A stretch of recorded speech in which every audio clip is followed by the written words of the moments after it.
My name is Emma. I live with my parents and my sister, Sophia. She's always been the beautiful and brilliant one, adored by our parents. As for me, I've always felt invisible to them. Hiding in your room again? You're such an idle youth. Don't think we'll be around forever, they'd say to me. I never expected them to be around forever, but my parents labeled me as a NET and never took me seriously. One day, my sister approached me. Poor thing, you're neither cute nor exceptionally talented. Don't you ever wonder what you're living for? I'm happy with my life, so don't say weird things. Oh well, dear, as you please, but let me tell you something great. Something great? What? I'm getting married to a very handsome and high-income man. Oh, that's good for you. Jealous. You must be. You'll never get married. Sophia assumed I'd never get married and kept bragging about herself. I'm not particularly interested in marriage, so whether or not I can get married doesn't matter to me. I was planning to attend my sister's wedding since she's family, but then. What? You're coming to my wedding? Yeah, is that a problem? Of course, it's a problem. If a bottom feeder like you comes, it'll degrade the ceremony. What's a bottom feeder? A bottom feeder is just that. You can't do anything, completely useless. Why are you saying such horrible things? I just want to celebrate your wedding. I don't need your congratulations. Don't come. My sister despised me and repeatedly told me not to attend. Mother and father also said that a bottom feeder like me shouldn't come. But I thought it would be a problem for my sister if no family members were there, so I decided to go anyway. On the wedding day, as I was walking in my dress, father and mother found me. What are you doing here? I told you not to come to the wedding. My parents yelled at me. Hearing the commotion, my sister approached. Why is a bottom feeder like you here? I didn't invite you. But if there's no family, it might look suspicious. I thought it would be better for you if I was here. Why are you thinking unnecessary things? Your existence is a secret to the other family, you know. What? You didn't know about the family dinner, did you? We didn't invite you. Why would you do something so cruel?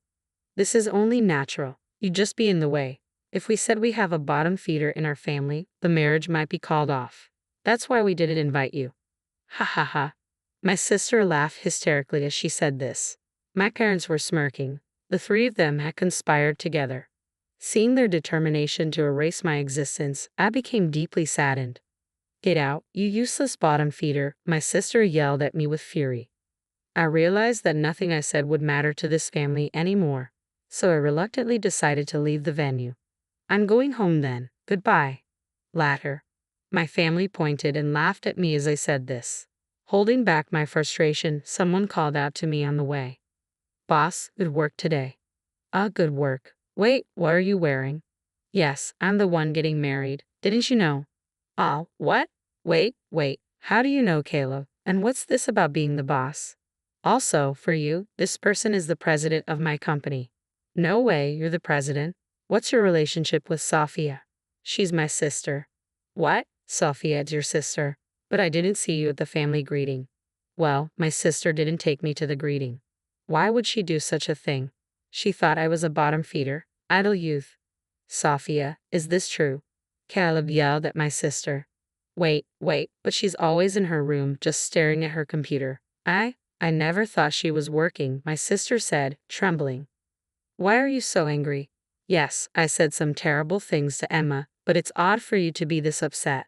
Let me explain. I owe the boss a lot. I had been bouncing from one job to another, and my work history was a mess. No one would hire me. The only options left were companies that disregarded workers' rights and welfare, forcing people to work under unfair conditions. Just when I was about to give up and accept a job at one of those places, my application was accepted, and I got an interview at the boss's company. Caleb was recalling his first days at my company. I remember that vividly. The boss said she wanted to see me, not just my resume. After talking with me for a while, she understood who I was and hired me. The company offers fair working conditions and truly values me. The boss changed my life. Really? I had no idea. That's an amazing story, my sister said, clearly trying to win Caleb's favor. However, Caleb saw through her manipulative tactics and grew even more furious. You're clearly trying to manipulate me, but I have no intention of forgiving the disrespect you showed to the boss. Caleb's genuine anger made my sister tremble. Please, don't call off the wedding. Father, mother, say something. My sister pleaded for help from our parents. But father and mother remained silent, unwilling to intervene. We didn't mean to blame Emma as much as Sophia did. This is all your fault. What? So the wedding is off? My sister cried out, her voice cracking. Caleb calmly explained the consequences. If we cancel the wedding, there's a cancellation fee. If it's on the same day, it's 100%. What? 100%? How much money is that? Well, the total cost of the wedding was $30,000, so it would be $30,000. No way. I have to pay $30,000 even if it's canceled. That's how cancellation fees work. Then we should just go ahead with the wedding. Sorry, but I can't do that. I can't forgive what you said to the boss, and I can't risk marrying someone who might continue to speak disrespectfully. It's too dangerous for me. Dangerous? Please, honey. What do you think, boss? Caleb turned to me, seeking my opinion. She's saying this now, but she's just trying to say what she thinks will help her situation. If you marry her, she might start criticizing you too. Things like it's lazy not to do housework just because you work, or being a homemaker is tough, so pitch in with the chores. I see. Maybe it's better to call off the wedding. Hey, don't say things like that. I almost had him convinced. Did you catch that? She said convinced. Is that how you talk to someone you plan to marry? I think so. It might be better to call off the wedding or make some changes. With that, Caleb walked away.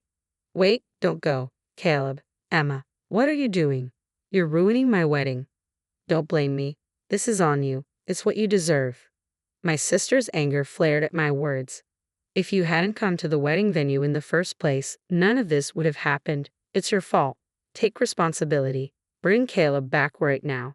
I understand your frustration, but Caleb seems to have doubts about marrying now. If you go through with it like this, it'll only cause more pain for both of you. I think calling it off might be the best choice. What do I do then? You heard about the cancellation fee, right? He said $30,000. That's a huge amount. Yes, that's right. Even if we split the cancellation fee, it's $15,000. If they decide it's my fault, I might end up having to cover the whole amount.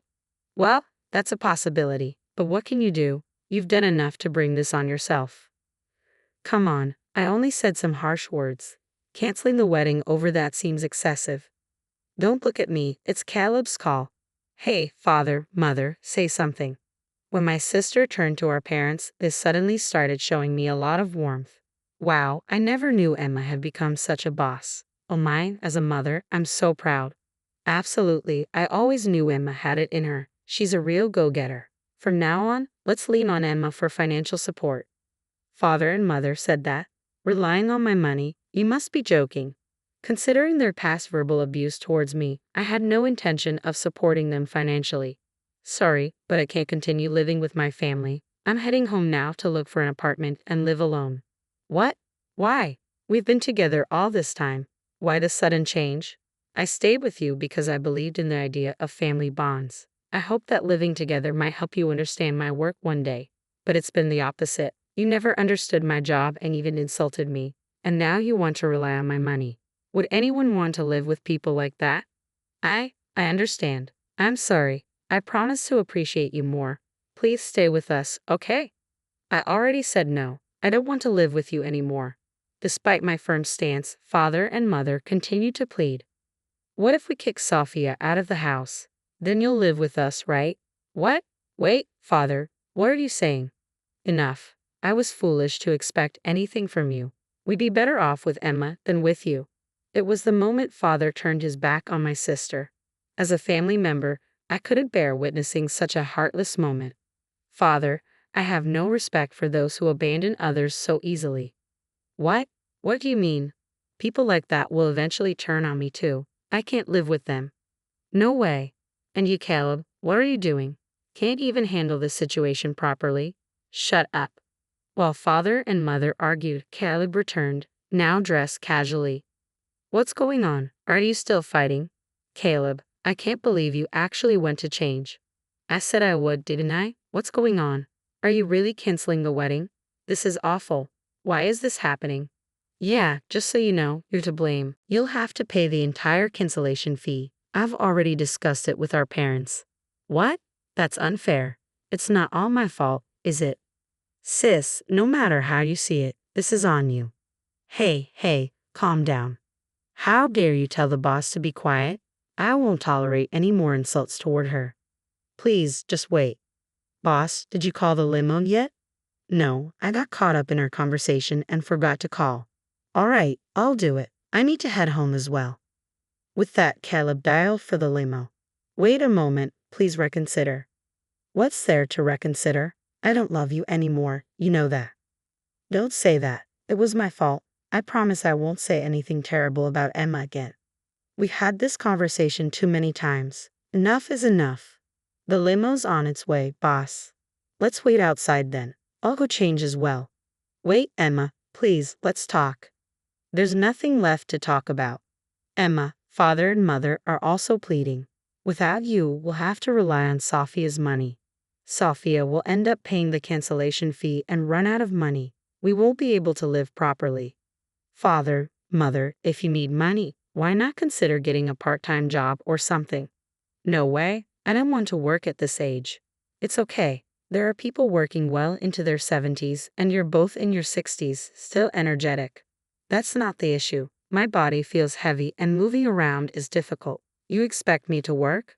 Yes. No way. Are we done here? I'm going to change. Don't speak to me anymore. Once I'm home, I'll pack my bags and stay at a hotel for now. I have no intention of dealing with you ever again. Hey, wait for me. Please don't go. Don't leave us, Emma. My sister and parents screamed, but I swiftly changed and left the venue. Later, Caleb arranged a limo for me to ride home, where I packed my bags and checked into a hotel. From there, I researched apartments, signed a lease promptly, and completely severed ties with my family. Sophia ended up bearing the $30,000 wedding cancellation fee, leading my parents to disown her in anger. They eventually ran out of money and had to take on part-time work. Sophia, having no other options after being disowned, turned to gig work to make ends meet. Meanwhile, I focused on growing my company, increasing my income, and lived happily ever after.